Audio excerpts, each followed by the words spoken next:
Hello students, आप सभी का स्वागत है वीडियो नंबर 6 में, जो कि कैश फ्लो स्टेटमेंट का है। और हम इस वीडियो में भी दो प्रैक्टिकल क्वेश्चन सॉल्व करेंगे and we will try to remember each and every points on our tips, so that जब आप इन क्वेश्चंस को खुद सॉल्व करोगे तो आपको भी कोई प्रॉब्लम फेस ना करना पड़े। So what do you have to do right now? Take a notebook and a pen so that you can solve this question with me as well, right? तो आपको खुद भी सॉल्व करना है साथ के साथ। And so let's get started. So if you see at the screen, it is given cash used in operating activities of Star Impact Limited for the year ended 31st March 2022 was 18,000. And उससे related कुछ आपको एक balance sheet दी है and some notes are given below it, right? So अगर आप balance sheet में check करो तो there are some items from liabilities as well as assets. फिर हम नोट्स टू अकाउंट्स में देखेंगे तो there are 5 notes given down there and then we do have additional information. और जो एडिशनल इंफॉर्मेशन है that is related with machinery and 8% debentures जो कि कम हुए हैं आपके, राइट? तो हमारा सबसे पहला जो काम है that is what, to draw the format, जो कि मैंने पहले से ही ड्रॉ कर रखा है, तो आप लोग भी ड्रॉ कर लो। और हम सबसे पहले जो यहाँ पे स्पेस है उसको स्पेसिफाई कर देते हैं कि कैसे यूज करना है। तो first one would be what, A, cash flow from operating activities. One more thing, अगर आप इस क्वेश्चन को ध्यान से पढ़ो तो क्या दिया हुआ है, cash used in operating activities of star limited for the year ended 31st March 2022 was 18,000। कहने का क्या मतलब है, आप अगर दूसरे क्वेश्चंस को देखोगे तो उसमें क्या है, डिफरेंट आइटम्स गिवन होता है और उन आइटम्स को यूज करके आप ऑपरेटिंग एक्टिविटीज से कैश फ्लो और कैश यूज कैलकुलेट करते हो। बट यहाँ पे क्या है, कैश यूज ऑलरेडी गिवन है क्वेश्चन में ही, तो आपको कैश फ्लो फ्रॉम या कैश यूज्ड इन ऑपरेटिंग एक्टिविटीज कैलकुलेट करने की जरूरत नहीं है। आपको सिर्फ ये वाला इंफॉर्मेशन यहीं से सीधा सीधा लिख देना है, राइट? तो इसको कैलकुलेट करने की जरूरत नहीं है। तो ये क्वेश्चन मैंने इसलिए इंक्लूड किया क्योंकि आप इससे इंट्रोड्यूस हो जाओ और आपको ये भी पता रहे कि इस तरीके से भी क्वेश्चन आ सकते हैं जहां पे आपको फाइनेंसिंग एक्टिविटीज, इन्वेस्टिंग एक्टिविटीज या ऑपरेटिंग एक्टिविटीज का जो उनका फाइनल अमाउंट है वो पहले गिवन होगा and you do not have to calculate it, right? तो देखो कैश यूज्ड इन लिखा हुआ है तो दैट मींस व्हाट कि कैश फ्लो जो आउटफ्लो है वो ज्यादा हुआ है इनफ्लो से, दैट्स व्हाई आपके पास नेगेटिव बैलेंस है, राइट? तो वो हम सिर्फ एक लाइन में लिख के यहाँ पे शो कर देंगे, इसलिए मैं ज्यादा लाइंस यहाँ पे छोड़ नहीं रहा, अदरवाइज आपको 15 to 17 लाइंस छोड़ने की जरूरत पड़ती है। Now I will frame the portion for cash flow from investing activities, and then we do have cash flow from financing activities, and then we do have cash and cash equivalents।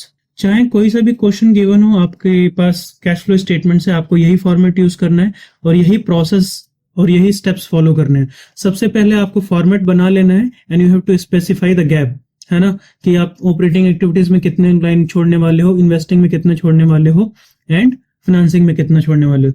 वैसे standard क्या होना चाहिए कि आप operating activities में 15 से 17 line छोड़ रहे हो, इन्वेस्टिंग में 7 to 8 lines are more than enough and financing में भी 7 to 8 lines are more than enough and cash and cash equivalents में 3 to 4 लाइन्स, ठीक है?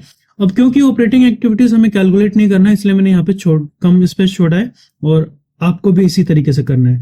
एंड हमने फॉर्मेट बना लिया है तो नेक्स्ट स्टेप क्या है हमारा, सेकंड स्टेप है जो भी एडिशनल इन्फॉर्मेशन में आपको इन्फॉर्मेशन गिवन है उसको पहले सॉल्व करना है। तो पहला क्या गिवन है बेटा, first one is machinery account हमें बनाने की जरूरत है। और यहाँ पे एक बात चेक करना है यहाँ पे कि जब मैं property plant and machinery like equipment का जो ये नोट्स टू अकाउंट्स देखता हूँ तो मेरे पास प्लांट एंड मशीनरी भी दिया हुआ है और यहाँ पे एक्यूमुलेटेड डेप्रिसिएशन भी दिया हुआ है।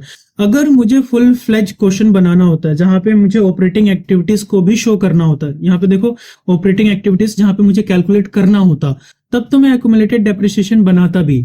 बट क्योंकि इसमें मुझे cash flow from operating activities या कैश यूज्ड ऑलरेडी गिवन है तो मुझे दोबारा बनाने की जरूरत नहीं है।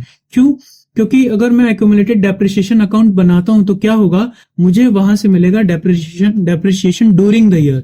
और डेप्रिसिएशन ड्यूरिंग द ईयर क्या किसका पार्ट है, ग्लिड का, राइट? और ग्लिड को आप ऐड कहां करते हो, ऑपरेटिंग एक्टिविटीज में, और ऑपरेटिंग एक्टिविटीज तो आपका पहले से सॉल्व है, राइट? तो उसको आपको कैलकुलेट करने की जरूरत नहीं है।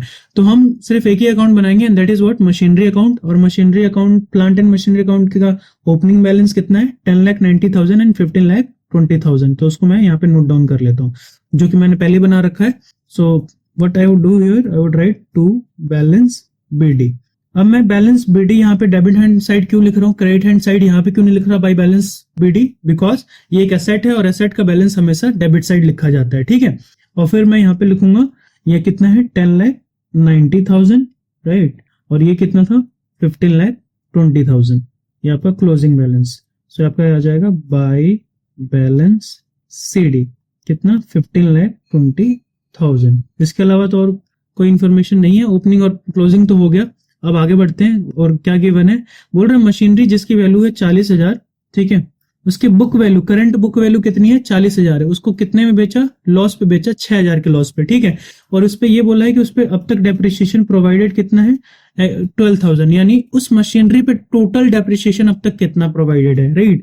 तो जितना भी प्रोवाइडेड होता है, जब भी हमारा एक्यूमुलेटेड डेप्रिसिएशन बनता है, हम उसको डेबिट साइड में लिखते हैं और डेबिट साइड से कहाँ ट्रांसफर करते हैं, profit plant and machinery account में। तो उस वहीं पे मैं शो कर दूंगा यहाँ पे, और मैं क्या लिखूंगा यहाँ पे, मैं लिखूंगा by accumulated depreciation, accumulated depreciation. अब मैं क्योंकि एक्यूमुलेटेड डेप्रिसिएशन अकाउंट पहले बना रहा होता तो मैं उसको इसको वहां पे भी शो करता, अब नहीं बना रहा तो मैं सिर्फ यहाँ पे, चलो अगर मैं बता देता हूँ कि अगर हम बनाते तो क्या करते, सुन लो, इसको भी ध्यान देना था कि अगर हम यहाँ पे एक्यूमुलेटेड डेप्रिसिएशन अकाउंट बनाते तो क्या करते हम। देखो सबसे पहले आप बैलेंस बीडी करते और कहाँ पे करते, इस साइड करते, ठीक है, और आपका सीडी यहाँ पे होता, क्लियर है। तो यहाँ पे आप अमाउंट ओपनिंग क्लोजिंग लिख लेते और जितना भी अमाउंट यहाँ पे है जो पर्टिकुलर मशीनरी को आप बेच रहे हो उस पे जितना भी आपका डेप्रिसिएशन लगा आप यहाँ पे लिखते to plant and machinery account, और आपका कितना आ जाता है 12,000, और इस 12,000 को आप यहाँ पे ट्रांसफर करते और लिखते by accumulated depreciation account 12,000, clear है। इस तरीके से शो करते और यहाँ पे जो भी डिफरेंस आता वो आपका क्या होता है डेप्रिसिएशन ड्यूरिंग द ईयर, जिसको आप कहाँ से डिडक्ट करते और कहाँ पे शो करते, सॉरी डिडक्ट नहीं करते, आप ऐड करते ग्लिड में, और ये क्या है डेप्रिसिएशन ड्यूरिंग द ईयर है, क्लियर है। चलो ये पॉइंट क्लियर हो गया, क्योंकि हमें यहाँ पे ऑपरेटिंग एक्टिविटीज का कैलकुलेट नहीं करना तो हमें यहाँ पे शो करने की जरूरत नहीं है, इसको ये समझाने के लिए था, ठीक है। 12,000 हो गया, और क्या इन्फॉर्मेशन गिवन है, इट सेज कि 40,000 के मशीनरी को आपने 6,000 के लॉस पे बेचा है, तो कितने में बेचा होगा 40 - 6 = 34,000। तो हम क्या लिखेंगे यहाँ पे बाई बैंक अकाउंट, यहाँ पे क्या है सेल ऑफ फिक्स एसेट या मशीनरी, ओके, आप ब्रैकेट में लिख देते और कितना में बेचा आपने 34,000 में। अब इस पे लॉस कितना हुआ है 6,000 का, तो आप क्या लिखोगे by profit and loss account, loss on sale of machinery कितने का 6,000 का। इसके अलावा और कोई तो इन्फॉर्मेशन नहीं है, चेक करो कुछ परचेज के बारे में दिया हुआ है, nothing is given there on, ठीक है। तो हम क्या करेंगे, इसको हम इस अकाउंट को क्लोज करते हैं, टोटल कर लेते हैं और टोटल करके बैलेंसिंग फिगर को हम यहाँ पे लिख लेते हैं, ठीक है। Let's do it. तो अगर आप देखोगे तो हमारे पास 12,000, 34,000, 6,000 प्लस 15,20,000, ये आपका हो गया 15,72,000। और क्योंकि ये वाला साइड ज्यादा है तो दूसरे साइड भी यही अमाउंट आएगा 15,72,000, ठीक है। अब यहाँ पे डिफरेंस कितने का आ रहा है, let us check, 10,90,000, it would be 4,82,000, ये कितना आएगा 4,82,000। और ये जो अमाउंट यहाँ पे आया है आप क्या लिखोगे, ये आप इसको आप मानोगे परचेज, और परचेज जब भी आप करते हो क्या लिखते हो टू बैंक अकाउंट, और ब्रैकेट में लिखोगे balancing figure purchase, clear, purchase of machinery. तो अब देखो यहाँ पे दो आइटम मिल गए जिनको हमें रिकॉर्ड करना है, कौन से, एक तो ये हो गया परचेज का और ये आ गया क्या नाम है सेल का, right. Anything else is not related to the cash flow statement for now. तो अभी हम इसको रिकॉर्ड कर लेते हैं। अब जब आप मशीनरी को परचेज या सेल करते हो तो कहाँ पे रिकॉर्ड करते हो, इन्वेस्टिंग एक्टिविटीज में। तो जब आप जब आप बेचते हो तो क्या लिखते हो, proceed from sale of fix asset, so proceed from sale of plant and machinery, और कितने का बेचा है आपने मशीनरी 34,000 का। तो ये आपका पॉजिटिव अमाउंट है, क्योंकि आप जब मशीनरी बेचोगे तो इनफ्लो होगा, एंड देन आपने परचेज किया तो आउटफ्लो होगा, and you would write purchase of plant and machinery कितने का, इट वुड बी 4,82,000। और ये जो 4,82,000 है ये आपका नेगेटिव बैलेंस है, क्योंकि आपका ये आउटफ्लो हो रहा है, क्लियर, डन। इसके अलावा और कुछ तो है नहीं। हाँ, ये डेप्रिसिएशन ड्यूरिंग द ईयर जरूर हो जाता और हम यहाँ पे ऑपरेटिंग में दिखाते, बट यहाँ पे हम दिखाएंगे नहीं।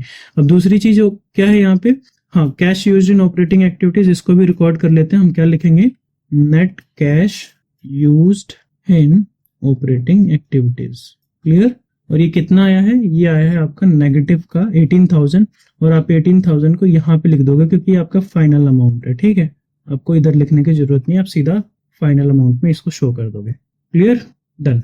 अब हम देखते हैं और क्या क्या इन्फॉर्मेशन गिवन है। अब देखो 8% डिवेंचर्स वर रिडीम्ड। डिवेंचर्स जब आप इशू करते हो तो क्या होता है, debentures is nothing but the loan, long term loan that you have taken from the public, right. अब ये लॉन्ग टर्म लोन है लेट्स से, तो जब आप लोन लोगे तो आपका जो कैश है वो बढ़ेगा, यानी आपका लॉन्ग टर्म लोन बढ़ेगा। पर जब आप रिडीम करोगे, यानी क्या कर रहे हो आप, जो आपने डिवेंचर इश्यू किया था आप उसको रिडीम कर रहे हो, उसको बाय बैक कर रहे हो लेट्स से। तो जब आप बाय बैक करोगे तो क्या होगा, आपके पास जो डिवेंचर्स है वो वापस आ जाएंगे और आपके पास कैश की पेमेंट हो जाएगी, किसको, लोन प्रोवाइडर को। तो इसलिए यहाँ पे कम हो रहा है। अब ध्यान देना 8% डिवेंचर्स है, यानी 8% का इंटरेस्ट इनको हम सालाना देते हैं। बिगिनिंग में कितने थे, 4 लाख थे, और अभी एंड में कितने हैं, 1 लाख है। अब एक इन्फॉर्मेशन और इम्पोर्टेंट हो जाती है यहाँ पे, क्या 1 जुलाई 2021 को आपने रिडीम किया है, यानी जब आपका ये 31 मार्च 2021 था, यानी आपका नया सेशन कब शुरू होगा, 1 अप्रैल 2021 को। तो पूरा अप्रैल आपने यूज किया, मई यूज किया और जून यूज किया, 3 महीने के लिए आपने 4 लाख का पूरा टोटल यूज किया है। तो 4 लाख पे आपको इंटरेस्ट देना पड़ेगा, राइट। तो पहले तो आप 4 लाख पे कितने का इंटरेस्ट दोगे, 8% का, ठीक है। और कितने मंथ के लिए, 3 मंथ के लिए। तो आप यहां से कैलकुलेट कर लोगे इसको। देन आपका दूसरा क्या बचता है, 1 लाख बचता है जो जुलाई से लगेगा जिसपे, और इस पे भी 8% का लगेगा, और ये कितने मंथ के लिए लगेगा, 9 मंथ के लिए। तो आप इसको जब कैलकुलेट करोगे तो कितना आएगा, आप यहां से इसको कैंसिल कर सकते हो, ठीक है। और ये आपका आ जाएगा 4 2 जा 8,000 ये हो गया, and this would be how much, 6,000। तो आपके पास टोटल कितना आ गया, 14,000 का आप इंटरेस्ट पे करोगे किस पे, जो भी आपने डिवेंचर्स इशू किए थे, और उसको इशू करने का मतलब रिडीम कर रहे हो, रिडीम किया और जो भी आपका इंटरेस्ट बनता है वो इतना बनता है। तो जब आप इंटरेस्ट पे करोगे किस पे, लोन पे, तो आपका फाइनेंसिंग का है पार्ट या इन्वेस्टिंग का। तो हमें याद है, हमें पता है कि कोई भी चीज जो आपके लॉन्ग टर्म लाइबिलिटी से और शेयर होल्डर इक्विटी फंड से रिलेट करती है, वो आपका कहाँ आता है, फाइनेंसिंग एक्टिविटीज का पार्ट होता है, ठीक है। तो ये भी फाइनेंसिंग एक्टिविटी का पार्ट है, और क्योंकि आप पे कर रहे हो तो ये क्या होगा, आउटफ्लो होगा। तो आप क्या लिखोगे यहाँ पे, इंटरेस्ट पेड, इंटरेस्ट पेड। और इंटरेस्ट पेड जो है आपको और कहाँ पे शो करते थे, आप इसको आप शो करते थे ऑपरेटिंग एक्टिविटीज में। तो ऑपरेटिंग एक्टिविटीज तो हम यहाँ पे ऑलरेडी कैलकुलेट करके बैठे, तो वहां पे शो करने की जरूरत नहीं है, और यहाँ पे आपका 14,000 माइनस हो जाएगा, नेगेटिव बैलेंस हो जाएगा। क्लियर है सबको, गुड। अब आप नेक्स्ट पॉइंट देखो, तो अगर आप चेक करोगे तो we have solved the first and second point both of it, the additional information. Let's look at the notes to account. पहला हम देखते हैं reserves and surplus, and reserves and surplus से हमें अगेन क्या मिलता था, नेट प्रॉफिट। और नेट प्रॉफिट इस बार हमें कैलकुलेट करने की जरूरत नहीं है, बिकॉज ये ऑलरेडी गिवन है कि आपका ऑपरेटिंग एक्टिविटीज में आपने कैश यूज किया है या टोटल कैश का आउटफ्लो हुआ है, राइट। तो इसे भी हमें करने की जरूरत नहीं है, और इसको तो हम कहीं और शो करते ही नहीं है। फिर आपका आता है शॉर्ट टर्म प्रोविजन, ठीक है, प्रोविजन फॉर टैक्स। अब देखो प्रोविजन फॉर टैक्स भी है अगर, तो आप इसको कहाँ पे शो करते थे, एक बार तो हम प्रोविजन फॉर टैक्स मेड क्या करते थे, प्लस कर देते थे ऊपर, और नीचे ऑपरेटिंग एक्टिविटीज में टैक्स पेड को माइनस कर देते थे। तो यहाँ पे हमें वो करने की जरूरत है नहीं, क्योंकि we have already calculated it. तो ये भी हमारे पास क्या हो गया, एक्स्ट्रा इन्फॉर्मेशन हो गया, जिसको हमें सॉल्व करने की जरूरत नहीं है। Now look at intangible assets, और इंटेंजिबल एसेट्स क्या है, गुडविल है। गुडविल पहले 70,000 था, अब कितना हो गया, 1,80,000, यानी गुडविल बढ़ रहा है। गुडविल बढ़ रहा है तो क्या मतलब है, आपने परचेज किया होगा। और गुडविल आपका एक्टिविटीज कौन सी एक्टिविटीज में आता है, इन्वेस्टिंग एक्टिविटीज में। तो क्योंकि आप गुडविल परचेज कर रहे हो तो यहाँ पे क्या हो जाएगा, आउटफ्लो होगा कैश का, and you right goodwill purchased. और कितने का परचेज किया है आपने, ये चेक कर लो, 1,10,000, राइट। तो यहाँ पे 1,10,000 यानी क्या मतलब है, आपने 1,10,000 का आउटफ्लो किया होगा कैश का। डन। तो हमारे सबसे पहले हमने फॉर्मेट बनाया, देन हमने एडिशनल इन्फॉर्मेशन को सॉल्व किया, and then we did solve notes to accounts. और अब हम चलेंगे अपने बैलेंस शीट की तरफ। तो अगर आप देखो शेयर कैपिटल पहले 10 लाख था, अब 18 लाख है, यानी आपने इक्विटी शेयर कैपिटल और इशू किया होगा। और जब आप इशू करते हो जब भी आपका जो आपका शेयर कैपिटल है वो इंक्रीज होता है। और जब आप बाय बैक करते हो तो डिक्रीज होता है, सिंपल सी चीज है। तो आप क्या कर रहे हो यहाँ पे, आपने और भी ज्यादा इक्विटी शेयर इशू किया है, इसलिए आपके पास फंड आया है। तो आया है तो आप कहाँ रिकॉर्ड करोगे, it would be part of what, which activity, financing activities. तो क्या लिखोगे आप यहाँ पे, प्रोसीड, ये आपका प्लस हो जाएगा, proceed from issue of equity share capital. 10 lakh से था पहले, अब कितना हो गया, ये 18 हो गया। तो आपने 8 लाख का और इशू किया है, राइट। तो आपका 8 लाख से यहाँ पे अमाउंट इंक्रीज हो जाएगा। क्लियर है, ठीक। अब हमारे नेक्स्ट एलिमेंट पे चलते हैं, reserve and surplus notes to accounts हमारा हो गया है। लॉन्ग टर्म बोरोइंग्स हमने देखो ऑलरेडी सॉल्व कर लिया है, तो we do not have to specify it. Short term provision क्या था हमारा, short term provision again provision for tax, हमें इसको कुछ भी करने की जरूरत नहीं है क्योंकि हमारे ये उसी का पार्ट आता है, किसका, ऑपरेटिंग एक्टिविटीज में, और ऑपरेटिंग एक्टिविटीज कैलकुलेट ही नहीं करना। चलो यहाँ पे अब देख लो, हमने प्रॉपर्टी प्लांट इक्विपमेंट का अकाउंट बना ही दिया है। इंटेंजिबल एसेट्स जो हमारा है वो हमने गुडविल परचेस कर लिया, तो इसको भी रिकॉर्ड करने की जरूरत नहीं है। अब ये जो है करंट इन्वेस्टमेंट, वो आपका किसका, मार्केटेबल सिक्योरिटीज का पार्ट होता है ये। तो ये एक इंपॉर्टेंट चीज है, और ये कहाँ पे आएगा, ये आएगा आपके डी सेक्शन में, मार्केटेबल सिक्योरिटीज, जो which is equal to cash and cash equivalents, right. तो मार्केटेबल सिक्योरिटीज इसको हम कंसिडर करेंगे, कैश एंड कैश इक्विवेलेंट। और ट्रेड रिसीवेबल तो हम करेंगे नहीं, because it would be part of, और it would have been part of operating activities if we would have been calculating it, but हम नहीं कर रहे हैं उसको, राइट। तो उसको हम छेड़ेंगे भी नहीं। और ये दो आइटम है जो आपके कैश एंड कैश इक्विवेलेंट्स में नीचे आएंगे, ठीक है। तो सबसे पहले हम ABC को कैलकुलेट कर लेते हैं, लेट्स से कि कितना बैलेंस आता है, हम उसको लिख देते हैं। तो पहले में कितना है, 18,000। अब हम इसको देखो फाइनल करके यहाँ पे लिख लेते हैं, तो ये कितना अमाउंट आएगा, let's check it out. So we do have 34,000 of positive balance minus 4,82,000 minus 1,10,000. So we do have negative balance of 5,58,000. 5,58,000. ठीक है. And we would write here what? Because it is a negative balance, we would write here net cash used in investing activities. याद रखना, अगर ये positive balance होता तो हम क्या लिखते हैं, net cash flow from investing activities, ठीक है। और ये आपका ये जो बैलेंस है हम इधर ट्रांसफर कर देंगे, because it is the final balance of this amount, this activity, right, done। अब हम इसको भी कर लेते हैं कैलकुलेट, एंड लेट्स सी कि इसका क्या बैलेंस आता है, ठीक है। तो proceed from issue of equity share capital, that is 8 lakhs। और अगर हम चेक करें तो 8% डिवेंचर्स जो है, देखो ये मैं लिखना भूल गया हूँ, but it is extremely important, क्या कि 8% डिवेंचर्स भी तो रिडीम कर रहे हैं ना, हम यहाँ पे रिडीम कर रहे हैं, तो रिडीम को भी हम क्या करेंगे, यहाँ पे रिकॉर्ड करेंगे, जो कि बाय चांस छूट गया था। इन्हीं चीजों का ध्यान रखना है बेटा। और क्या है इसमें, हमें क्या कर लिखना है कि हमारा 3 लाख का आपने रिडीम किया है क्या, डिवेंचर्स। तो जब आप रिडीम करोगे तो क्या होगा, बैलेंस आउटफ्लो होगा, कैश आउटफ्लो होगा। तो हम क्या लिखेंगे, minus redemption of debentures, redemption of debentures. कितना आउटफ्लो होगा, क्योंकि आप पेमेंट कर रहे हो ना लोन प्रोवाइडर को, कितना, 3 लाख। तो 3 लाख जब होगा तो ये आपका नेगेटिव बैलेंस आ जाएगा, ठीक है। अब नेगेटिव बैलेंस आ गया तो इसको हम कैलकुलेट कर लेते हैं, और ये अमाउंट कितना आएगा, 8 lakh minus 3 lakh minus 14,000, so it would be equal to 3,60,000. Still there is something what we are living, interest paid 4 lakh पे 8%, 8,000. yes, so net cash used in investing activities कितना आ जाएगा, 4,86,000। और ये आपका क्या आएगा, नेगेटिव बैलेंस आएगा। और क्योंकि हमारा फाइनल अमाउंट है ये, तो हम इसको यहाँ पे भी लिखेंगे, and it would be recorded as 4,86,000। Done. अब आगे बढ़ते हैं। अब अगर आप देखो, proceed from issue of equity share capital कितना है, 8 लाख है, एंड इंटरेस्ट पेड कितना है, 14,000 है, ठीक है। अगर आप देखो तो एक चीज मैं यहाँ पे मिस कर गया, and that is what, redemption of debentures. हम डिबेंचर्स को पे कर रहे हैं तभी हमारा ये 1 लाख अमाउंट आया, राइट।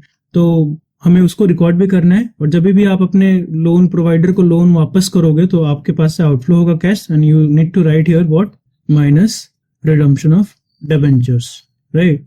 तो हम लिख लेते हैं इसको, रिडम्पशन ऑफ डिबेंचर्स। डन। अब कितने का रिडीम किया आपने, 3 लाख का, राइट। तो हम इसको 3 लाख से यहाँ पे क्या कर देंगे, रिकॉर्ड कर देंगे, और ये नेगेटिव बैलेंस होगा क्योंकि आउटफ्लो हो रहा है। तो अब हम इसको भी रिकॉर्ड कर लेते हैं, इसको भी कैलकुलेट कर लेते हैं कि ये कितना आएगा। And so when you calculate it you will get the answer, that is what, that would be equal to 4,86,000। ठीक है, और ये जो 4,86,000 है ये आपका पॉजिटिव है because it is a cash flow, not used in because ये आपका पॉजिटिव बैलेंस है और नेगेटिव बैलेंस नहीं है। तो क्योंकि ये पॉजिटिव बैलेंस है तो हम क्या लिखेंगे, net cash flow from financing activities. ठीक है, और क्योंकि ये हमारा फाइनल अमाउंट है इसको हम यहाँ पे ट्रांसफर कर लेंगे and it would be what 4,86,000। Clear है। एंड देन अब हम लिखेंगे क्या, हम ABC को प्लस कर लेते हैं यहाँ पे। द फर्स्ट वन इज, यहाँ पे लिख देता हूँ मैं, net cash flow from all activities. अगर हमारा ये नेगेटिव बैलेंस आया तो हम क्या लिखेंगे यहाँ पे, यूज्ड इन, और अगर हमारा पॉजिटिव बैलेंस आया तो हम क्या लिखेंगे, फ्लो फ्रॉम। तो पहले चेक कर लेते हैं नेगेटिव आ रहा है या पॉजिटिव आ रहा है। तो लेट्स चेक इट आउट। पहले कितना है, 18,000 आपका नेगेटिव बैलेंस है।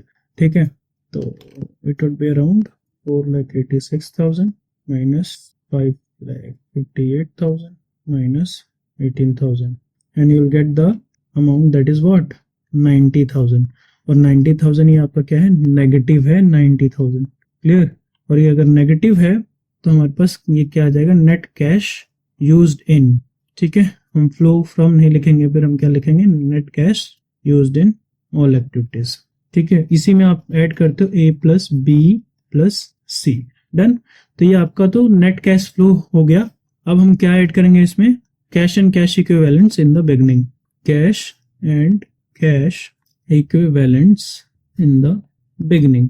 ऑलराइट, और बिगनिंग में कितना है आपका, तो आप यहाँ पे अगर देखोगे तो कैश एंड कैश इक्विवेलेंट क्या है, दो चीजें हैं। एक तो आपका करंट इन्वेस्टमेंट है ये वाला, और आपका ये cash and cash bank balance है। राइट, तो ये आपका 21 का डेटा एंड 22 का डेटा है। तो ये आपका ओपनिंग है। तो 2,30,000, 3,30,000 and 90, 4,20,000 would be there. Right, तो आप उसको यहाँ पे भी लिख लोगे 4,20,000 जो आपका क्या है, पॉजिटिव बैलेंस है। ठीक है, अब जब आप 4,20,000 में से 90,000 को माइनस करोगे, the answer would be what 3,30,000। ठीक है, और 3,30,000 क्या होना चाहिए, cash and cash equivalents at the end. Clear. अब हम चेक करते हैं क्या ये 3,30,000 है, तो ये एट द एंड हमारा जो कैश एंड कैश इक्विवेलेंट है उसका टोटल है। तो ये 3 लाख आपका cash and bank balance and 30,000 आपका मार्केटेबल सिक्योरिटीज। और अगर हम प्लस करते हैं इन दोनों को तो the balance would be how much, 3,30,000। So it was so easy. और इस तरीके से आपको कोई भी क्वेश्चन सॉल्व करना है। राइट, चलो, तो please have take a screenshot of the question so that you can solve it yourself as well. ले लो स्क्रीनशॉट। ठीक है, देन चलो अब हम नेक्स्ट क्वेश्चन पे चलते हैं अपने। और ये हमारा क्या क्वेश्चन है, from the following balance sheet of XYZ limited prepare cash flow statement. तो XYZ लिमिटेड की हमें एक बैलेंस शीट दी हुई है। ठीक है, और बैलेंसेस दिए हुए हैं उसके। तो on the basis of that we have to prepare the cash flow statement. तो अगर आप चेक करो तो हमारे पास 3 नोट्स भी गिवन है। The first one is related to reserves and surplus, property plant and equipment. अगर देखा जाए तो हमें इस पर एक्यूमुलेटेड डेप्रिसिएशन नहीं दिया गया है एंड गुडविल से रिलेटेड है। और गुडविल यहाँ पे क्या हो रहा है आपका, डिक्रीज हो रहा है। तो यहाँ पे गुडविल परचेज नहीं हो रहा है, एमोर्टाइज हो रहा है, तो उसका हम ध्यान रखेंगे। और यहाँ पे कंटिंजेंट लाइबिलिटी दी हुई है। ठीक है, प्रोपोज डिविडेंड दिया हुआ है, इसको भी हमें ध्यान रखने की जरूरत है। तो एडिशनल इन्फॉर्मेशन देख लो क्या क्या गिवन है। Propose dividend depreciation of 10,000 and 20,000 has been charge on plant land and building. यानी 2 अलग अलग हमें अकाउंट बनाने पड़ेंगे। फिर इंटरिम डिविडेंड भी 20,000 की हमने पे की है। इनकम टैक्स पेड आपके पास है, तो देखो इनकम टैक्स से गिवन रिलेटेड कुछ है क्या, हाँ है, प्रोविजन फॉर टैक्स यहाँ पे गिवन है। तो आपका अकाउंट भी क्या क्या बनेगा, लैंड एंड बिल्डिंग का बनेगा, क्योंकि लैंड एंड बिल्डिंग से रिलेटेड आपके यहाँ पे इंफॉर्मेशन गिवन है, डेप्रिसिएशन का भी और प्लांट का भी। ठीक है, और दूसरा मतलब 2 तो ये अकाउंट होंगे और तीसरा इनकम टैक्स का बनेगा। And there is rent received during the year, ये भी बहुत इंपॉर्टेंट है। Rent received during the year को कैसे आप ट्रीट करोगे, दैट इज ऑल्सो इंपॉर्टेंट, और मैं ये बताने वाला हूँ। राइट, सो शुरू करते हैं। सबसे पहले हम फॉर्मेट बना लेंगे। तो cash flow statement for the year ended 31 मार्च 2024, हम यहाँ पे लिख 2024 as per accounting standard 3rd revised. ठीक है, अब हम क्या करेंगे, let's draw the different part of this question solution. First of all we will write cash flow from operating activities. Done. अब हम इसके हिसाब से कुछ 10 से 15 से 17 लाइन छोड़ के then B cash flow from investing activities. Done. And then 7 to 8 line छोड़ने के बाद हमारे पास आ जाएगा C, that is what cash flow from financing activities. Clear? And then you have D, that is what cash and cash equivalents. Cash and cash equivalents. Done? ठीक है। अब हम क्या करेंगे, सबसे पहले तो हमने फॉर्मेट बना लिया। नेक्स्ट स्टेप पे हमें क्या सॉल्व करना है, ये जो आपके पास एडिशनल इंफॉर्मेशन है इन्हीं को सॉल्व करते हैं पहले। ठीक है, तो शुरू करते हैं। सबसे पहले हम क्या लिखते हैं on the top of it, सबसे पहले हम लिखते हैं नेट प्रॉफिट। तो नेट प्रॉफिट कितना गिवन है एक बार चेक कर लो। रिजर्व एंड सरप्लस आपके पास गिवन है, जनरल रिजर्व भी है एंड आपके पास प्रॉफिट एंड लॉस का बैलेंस भी है। तो अगर आप चेक करोगे तो in the beginning of the year it was 30,000 and it has become 48,000, यानी आपका प्रॉफिट बढ़ा है कितने से 18,000 से। तो आप यहाँ पे क्या लिखोगे, net profit for the year ended कितना है 18,000 का है। क्लियर। अब उसके अलावा हमने ये लिखने के बाद क्या करना होता है, we will write the tip portion। तो टिप क्या होता है, T is transfer to general reserve. ठीक है, तो अगर आप चेक करो तो हमने तो यहाँ पे इसको रिकॉर्ड कर लिया और हम ट्रांसफर टू जनरल रिजर्व भी यहाँ से रिकॉर्ड कर देते हैं ताकि ये कम से कम ये वाला नोट्स टू अकाउंट हमारा कंप्लीट हो जाए। तो हम क्या ऐड कर देंगे, tip that is transfer to general reserve. कितना ट्रांसफर किया आपने जनरल रिजर्व में वो भी चेक कर लो। पहले 40,000 था, अब कितना हो गया 70,000, मीन्स 30,000 का आपने यहाँ पे बैलेंस ऐड किया है और लेट से ट्रांसफर किया है। तो आप इसको भी क्या कर दोगे, ऐड कर दोगे 30,000। क्लियर है, डन। चलो ये तो हमने कर लिया। उसके बाद हम यहाँ से प्रोपोज डिविडेंड से शुरू करते हैं। और प्रोपोज डिविडेंड का क्या किस्सा है एडिशनल इन्फॉर्मेशन में, कि जो भी आपने लास्ट ईयर प्रपोज किया था आप उसको करंट ईयर में पे करोगे।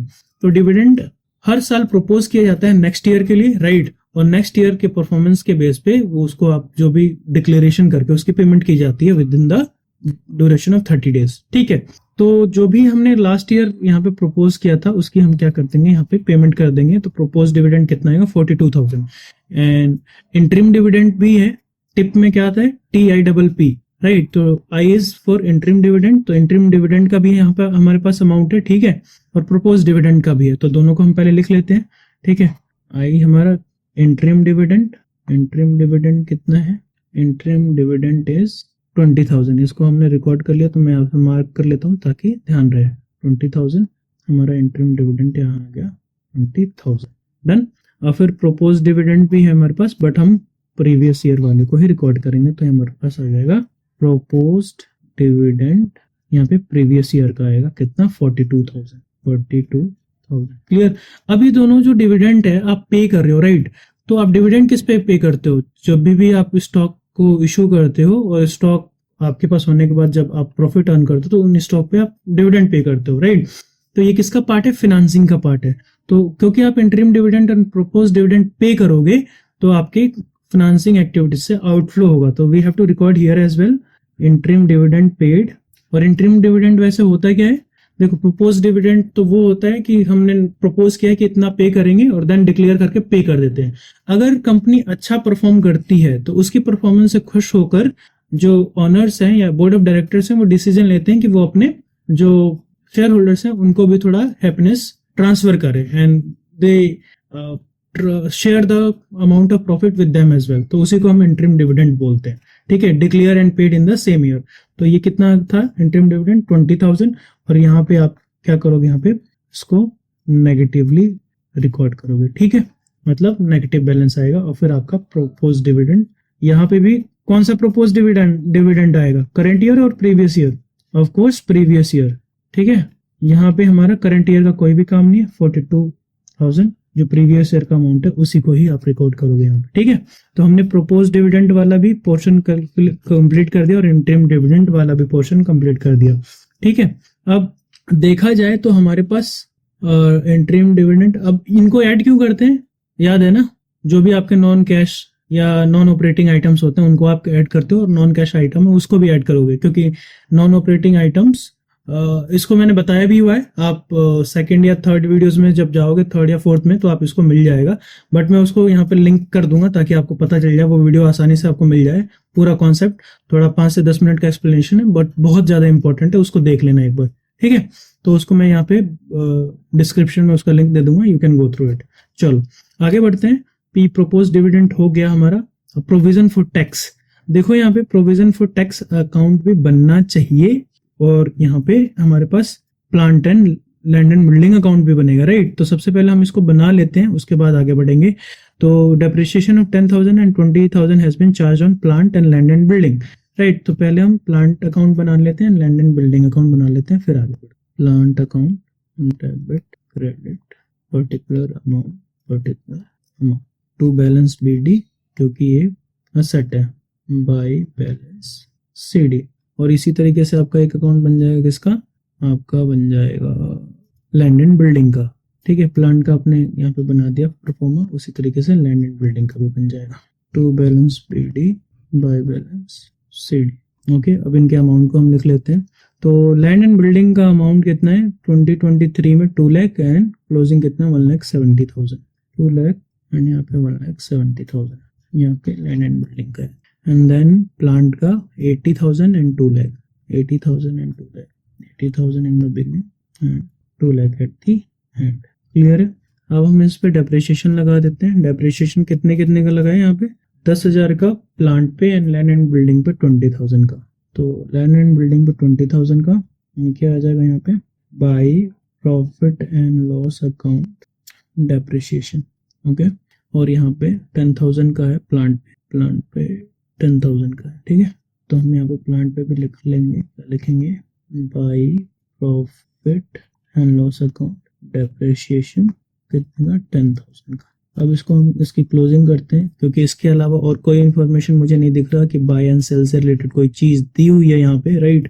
तो हम इसको क्या करते हैं, इसको यहाँ पे रिकॉर्ड करते हैं। तो कुछ भी करने की जरूरत नहीं है, क्योंकि नहीं गिवन है, हम सीधा इसको क्लोज करेंगे। 2,10,000 इधर टोटल आ जाएगा, इधर भी 2,10,000, क्लियर।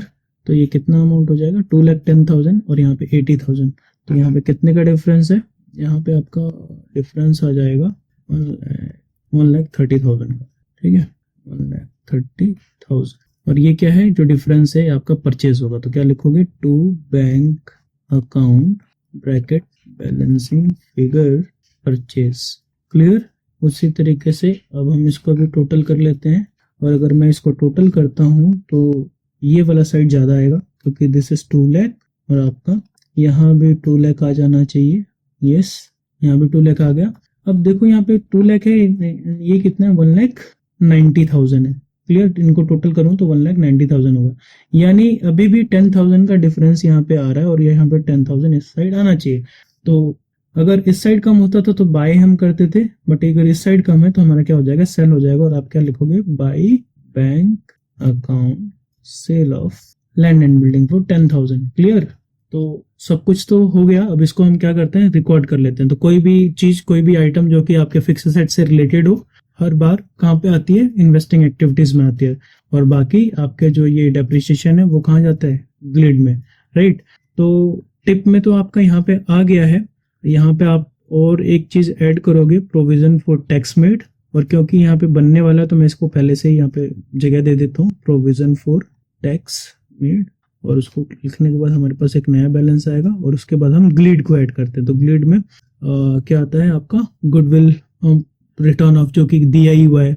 फिर लॉस दिया हुआ है, लॉस देखो कहीं पे लॉस हो रहा है क्या, नहीं, लॉस तो नहीं हो रहा है, ठीक है। तो सबसे पहले यहाँ पे कंफ्यूज नहीं होते हैं, सबसे पहले इसको ट्रांसफर कर देते हैं हम, राइट। तो ग्लिड में देखो GLID तो हमें मिल रहा है यहाँ पे, ग्लिड है ना। तो हम पहले उसको लिख लेते हैं, D for depreciation, depreciation during the year कितना है, द ईयर आपका हो जाएगा 20,000 आपके प्लांट एंड मशीनरी पे था। एंड माय मिस्टेक, मैं गलती से इसको नोट नंबर में ही रिकॉर्ड करते जा रहा हूँ, it should be here in details, clear. ये आपका यहाँ होना चाहिए, this one was 42,000, please do not record it here, clear. अब डेप्रिसिएशन ड्यूरिंग द ईयर आपका टोटल आ जाएगा 30,000, जिसको मैंने यहाँ पे रिकॉर्ड कर लिया है। अब हमारे पास ये आइटम तो हमने रिकॉर्ड कर लिया, इसको भी रिकॉर्ड कर लिया।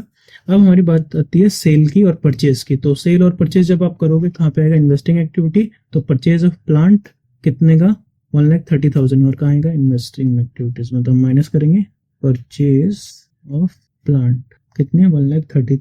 जब ये परचेज करोगे तो आपका कैश आउटफ्लो होगा and we will record it negatively, right. अब फिर हम क्या करेंगे, हमारे पास है सेल, है ना। सेल किया है हमने 10,000 का, तो उसको भी हम रिकॉर्ड कर लेते हैं यहाँ पे।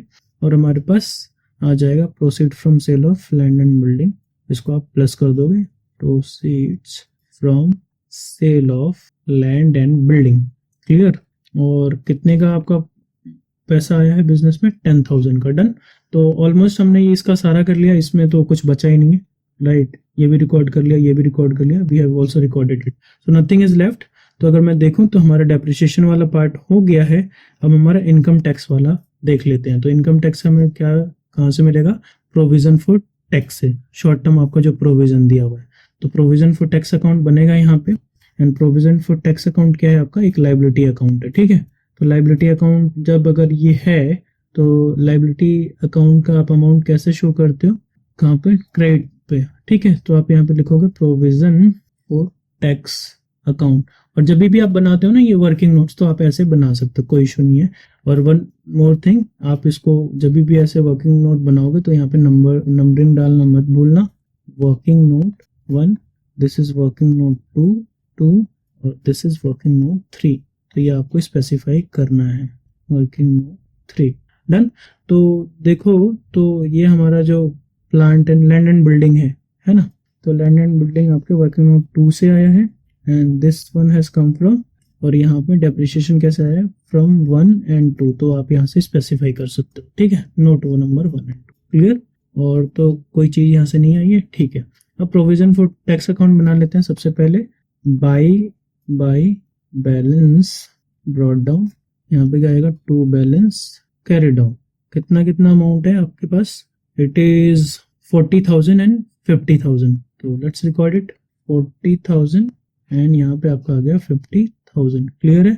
अब देखो टैक्स पेड कितना दिया हुआ है, यहाँ पे लिखा हुआ income tax of 35,000 has been paid. तो इनकम टैक्स में 35,000 आपने पे किया है। तो जब आप पे करोगे तो कहाँ से पे करोगे, बैंक से। तो हम क्या लिखेंगे, to bank account income tax paid, clear.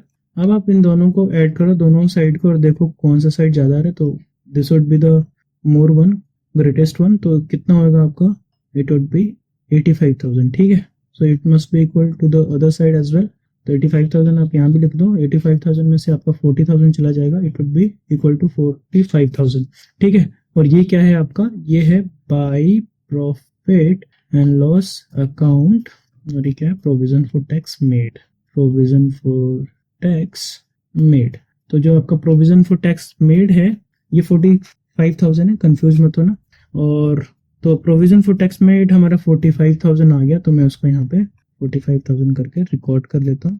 और जो हमारा जो एक्चुअल टैक्स पेड है वो हम यहाँ पे नीचे से माइनस करेंगे। तो मैं पहले यहाँ पे लिख लेता हूँ provision for tax, provision for tax how much should be, वो इनकम टैक्स पेड है, right, sorry not provision for tax, it would B tax paid, sorry tax paid how much, 35,000, ठीक है। तो यहाँ पे आ जाएगा 35,000। ये भी आपका क्या है, नेगेटिव बैलेंस है, और ये तो बाकी सारे आपके पॉजिटिव हैं। और अब आप इसको क्या करोगे, इन सबको सभी बैलेंस को ऐड कर दोगे, और आपके पास क्या आएगा, यहाँ पे आपके पास आएगा net profit before extra ordinary items, clear है। अब चेक कर लेते हैं कितना है इन सबको ऐड करके। मैं यहाँ पे इसको अभी क्यों सॉल्व कर रहा हूँ, क्योंकि हमारे जितने एलिमेंट्स होने चाहिए वहाँ पे वो आ चुके हैं, इसलिए, ठीक है। 80,000 प्लस 30,000 प्लस 40,000 प्लस 42,000 प्लस 45,000, तो ये आपका आ गया 1,55,000, ओके। ये आपका आ गया 1,55,000 जो कि आपका पॉजिटिव बैलेंस है। फिर डेप्रिसिएशन ड्यूरिंग द ईयर, और हम इसको आगे कंटिन्यू कर लेंगे, ठीक है। अब हम जरा देख लेते हैं क्या क्या चीजें रह गई है। सबसे पहले हमने ये इनकम टैक्स भी दे दिया। अब हमारा रह गया रेंट रिसीव्ड। देखो रेंट रिसीव्ड क्या है, रेंट रिसीव्ड आपके ऑपरेटिंग इनकम का पार्ट नहीं है, it is part of non operating income, ठीक है। तो जो मैं एक्सप्लेनेशन की बात कर रहा था कि आप दूसरे वीडियो से देख लेना, एक्चुअल में होता क्या है, आप जब ट्रेडिंग अकाउंट बनाते हो तो आपके पास क्या आता है, ग्रॉस प्रॉफिट, और ग्रॉस प्रॉफिट में से आप ऑपरेटिंग एक्सपेंसेस को माइनस करते हो और ऑपरेटिंग इनकम को प्लस करते हो, तो यू गेट ऑपरेटिंग प्रॉफिट, ठीक है। और ऑपरेटिंग प्रॉफिट में आप नॉन ऑपरेटिंग इनकम को प्लस करते हो और नॉन ऑपरेटिंग एक्सपेंसेस को माइनस करते हो, तो आपको क्या मिलता है, नेट प्रॉफिट मिलता है, राइट। तो आपके जो क्वेश्चन में है ना, जो आप रिजर्व से उठाते हो, रिजर्व एंड सरप्लस से आपके पास नेट प्रॉफिट होता है। तो नेट प्रॉफिट से ऑपरेटिंग प्रॉफिट तक जाने के लिए हमें उल्टा करना पड़ता है। क्या उल्टा करना पड़ेगा, जो भी नॉन ऑपरेटिंग एक्सपेंसेस है उसको क्या करना पड़ेगा, हमें प्लस करना पड़ेगा और नॉन ऑपरेटिंग इनकम को माइनस करना पड़ेगा। इसीलिए हम ऐसा करते हैं, देखो जितने नॉन ऑपरेटिंग एक्सपेंसेस है उनको हम प्लस कर रहे हैं यहाँ पे, ठीक है। ये समझ में आ गया। अब जरा समझो, क्योंकि मैंने यहाँ पे हमारे पास क्या आएगा, पहले आया नेट प्रॉफिट, यहाँ पे चेक करना, अभी भी नेट प्रॉफिट आ रहा है एक्स्ट्रा ऑर्डिनरी आइटम से पहले। तो मैं क्या करूंगा, मैं यहाँ पे सारे जो नॉन ऑपरेटिंग इनकम है उसको क्या करूंगा, प्लस कर दूंगा, ठीक है। नॉन ऑपरेटिंग इनकम को प्लस नहीं करेंगे, हम माइनस कर देंगे, क्योंकि हमें उल्टा करना होता है, ठीक है। ऑपरेटिंग प्रॉफिट में मैं नॉन ऑपरेटिंग एक्सपेंसेस को माइनस करता हूँ और नॉन ऑपरेटिंग इनकम को प्लस करता हूँ, तो अब इसका उल्टा करना है, तो नॉन ऑपरेटिंग इनकम को माइनस करना है, ठीक है। तो non operating income, rent received क्या है, हमारा नॉन ऑपरेटिंग इनकम है, तो मुझे ऑपरेटिंग प्रॉफिट पे जाने के लिए उसको यहाँ से क्या करना पड़ेगा, माइनस करना पड़ेगा, ठीक है। तो मैं यहाँ से माइनस कर दूंगा रेंट रिसीव्ड, और कितना रेंट रिसीव्ड है हमारे पास, 10,000 का, और यहाँ पे 10,000 हमारा माइनस हो जाएगा। अब ध्यान रखना एक और चीज, रेंट रिसीव्ड यहाँ से माइनस इसलिए हो रहा है क्योंकि हमारा नॉन ऑपरेटिंग इनकम है, ठीक है। तो हमें उसका अपोजिट करना पड़ता है, तो इसलिए मैंने यहाँ पे माइनस कर दिया है। पर ये क्या है, हमारे लिए एक इनकम भी है, किसके हिसाब से, इन्वेस्टिंग एक्टिविटीज। अगर आपने प्रॉपर्टी किसी को रेंट पे दिया है तभी आपके पास उस पर इंटरेस्ट मिलेगा, तो इंटरेस्ट रिसीव्ड है ना, interest, rent received, dividend received, ये सब आपका यहाँ पे ऐड होता है। तो मैं इसको क्या कर देता हूँ, यहाँ पे ऐड कर देता हूँ रेंट रिसीव्ड, और कितने यहाँ पे आ जाएगा, रेंट रिसीव्ड 10,000। देखो इसके पीछे का एक और रीजन है क्योंकि हम क्यों माइनस करते हैं। अगर मैं यहाँ पे रेंट रिसीव्ड को माइनस नहीं करूं, ठीक है, प्लस ही रहने दूं, और यहाँ पे भी प्लस में कर दूं, तो एक ही आइटम दो बार ऐड हो जाएगा आपके किस में, प्रॉफिट में। तो इसीलिए हम क्या करते हैं, वहां से एक बार माइनस कर देते हैं क्योंकि नॉन ऑपरेटिंग इनकम है ये, और यहाँ पे हम शो करते हैं ताकि हमें पता चल पाए कि सही में किस एक्टिविटी से ये कैश फ्लो हुआ है। क्यों हम क्या बना रहे हैं, कैश फ्लो बना रहे हैं from different activities, operating activities से, इन्वेस्टिंग एक्टिविटीज से और फिनेंसिंग एक्टिविटीज से, ठीक है। तो इसीलिए ऑपरेटिंग एक्टिविटीज में वो इनकम ऑलरेडी एडेड है क्योंकि हमने नेट प्रॉफिट कैलकुलेट किया उसी का इस्तेमाल करके, इसलिए वहां से माइनस कर रहा हूँ और यहाँ पे प्लस कर रहा हूँ, कहाँ पे, इन्वेस्टिंग एक्टिविटीज में, ताकि ये सही एक्टिविटीज के सही प्लॉटिंग इसकी हो जाए और मुझे पता चल पाए कि ऑपरेटिंग एक्टिविटी का कितना एक्चुअल में कैश फ्लो हुआ है, और यहाँ से भी क्लियर है। चलो गुड, अब हमारा रेंट रिसीव्ड भी हो गया है, नो डाउट। अब हम नोट्स टू अकाउंट्स में चलते हैं, जो कि हमारा नेक्स्ट स्टेप है, जिसमें से हमने रिजर्व्स एंड सरप्लस तो ऑलरेडी सॉल्व कर लिया है। लैंड एंड बिल्डिंग भी हमारा प्लांट अकाउंट पे बन गया। लास्ट चीज रह रही है गुडविल, और गुडविल में देखो यहाँ पे क्या है, पहले 1,15,000 थी, अब कितने रहेगी, 90,000 की रहेगी, यानी 25,000 का वैल्यू कम हो गया है आपके गुडविल का, यानी गुडविल अमोर्टाइज्ड हो गई है। तो ये किस में जाता है, ये आपके जाता है ग्लिड में, GLID। तो डी तो हमने लिख दिया, गुडविल रिटर्न ऑफ भी हम यहाँ पे कर देते हैं, तो ये भी आपका प्लस होगा और ये भी आपका प्लस होगा। तो गुडविल रिटर्न ऑफ कितने से, 25,000 से, ठीक है। तो मैं यहाँ पे 25,000 ऐड कर दूं, डन है, ओके। चलो नोट्स टू अकाउंट्स भी हो गया, सब कुछ हो गया। अब हमें आगे बढ़ना है and we have to solve the balance sheet, ठीक है। तो शेयर कैपिटल जरा देखो कितना, ये पहले था 4,50,000, अभी 5 लाख का हो गया, यानी आपने इक्विटी शेयर कैपिटल और इक्विटी शेयर और इशू किए होंगे, तो वहां से आपके पास जब पैसे आते हैं तो आपका शेयर होल्डर फंड बढ़ जाता है, ठीक है। तो ये किस एक्टिविटी का पार्ट है, फाइनेंसिंग, राइट, क्योंकि प्रोक्योर करते हो फंड। तो आप क्या लिखोगे, proceed from issue of equity share capital, कितने का, 50,000। तो आपके पास 50,000 का पॉजिटिव बैलेंस आ गया, क्लियर, डन, ठीक है, हो गया। देन रिजर्व्स एंड सरप्लस भी हो गया हमारे पास। उसके बाद सीधा हम आ जाते हैं किस पे, करंट लायबिलिटी पे। अब करंट लायबिलिटी में हमने शॉर्ट टर्म प्रोविजन को तो पहले सॉल्व कर लिया है, उसकी प्लॉटिंग कर दिया। ट्रेड पेएबल देखो, ट्रेड पेएबल बढ़ रहा है, तो जब आपका ट्रेड पेएबल बढ़ता है, यानी जब आपके क्रेडिटर्स बढ़ते हैं, करंट लायबिलिटीज बढ़ती है, तो हम उसको क्या करते हैं, ऐड करते हैं। कहाँ पे ऐड करते हैं, यहाँ पे वर्किंग कैपिटल चेंजेस में। तो क्या लिखेंगे, इंक्रीज इन ट्रेड पेएबल्स, कितने से बढ़ रहा है ये, increase in trade payables, it would be around 32 I guess. Let us check. Yes, it is 32,000 only. तो हमारा 32,000 यहाँ से यहाँ पे प्लस हो जाएगा. क्लियर, डन है. अब हमने यहाँ पे इसको भी रिकॉर्ड कर लिया. अब हम आगे बढ़ते हैं. Property plant and equipment already कर चुके हैं. इंटेंजिबल एसेट्स अमोर्टाइज हो गया, कर चुके हैं. हाँ, दो आइटम ये रह गए, इन्वेंट्री और ट्रेड रिसीवेबल. अब हम चेक करते हैं कि घट रहा है या बढ़ रहा है. आपका जो इन्वेंट्री है वो बढ़ रहा है, और जब आपका करंट एसेट्स बढ़ता है तो हम क्या करते हैं, माइनस करते हैं. तो we would write here increase in inventory. Increase in inventory कितने का हो गया ये, 77. तो 23 एंड 9 32 हो गए. Let's check it out. 1,09,000 minus 77 again 32,000. तो आपका 32,000 का ये नेगेटिव बैलेंस. क्लियर, ये 32,000 का नेगेटिव बैलेंस. सही से क्लियर. चलो, अब एक और चीज रहेगी, ट्रेड रिसीवेबल भी आपका बढ़ रहा है. तो हम उसको यहाँ पे इसको भी रिकॉर्ड कर लेंगे.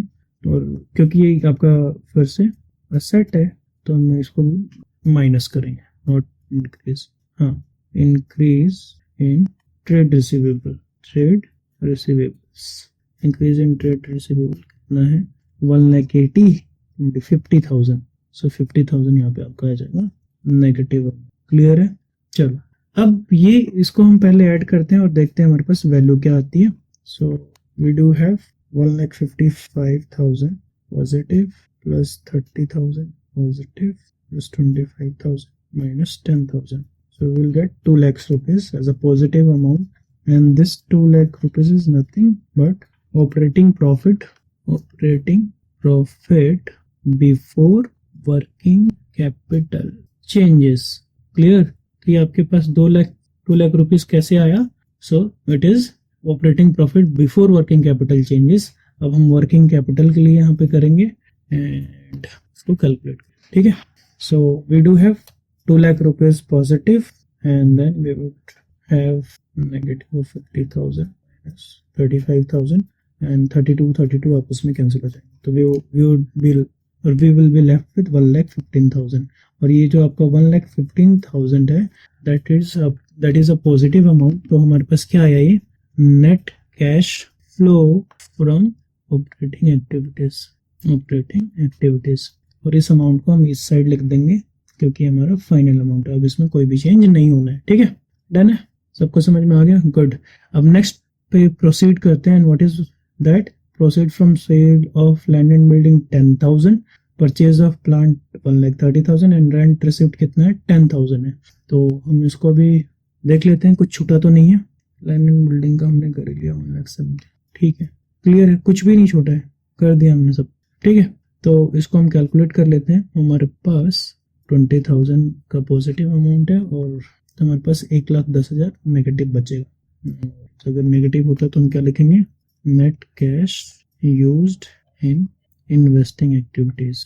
क्लियर. और क्योंकि ये फाइनल अमाउंट है, इसमें और कोई चेंजेस नहीं होना है इसके बाद, तो हम इसको इस साइड डन. अब हम इसको चेक कर लेते हैं. Cash flow from financing activities 50,000 आपका पॉजिटिव है, बाकी 62,000 would be the negative balance, and most probably हमारे पास नेगेटिव बैलेंस ही आएगा. राइट.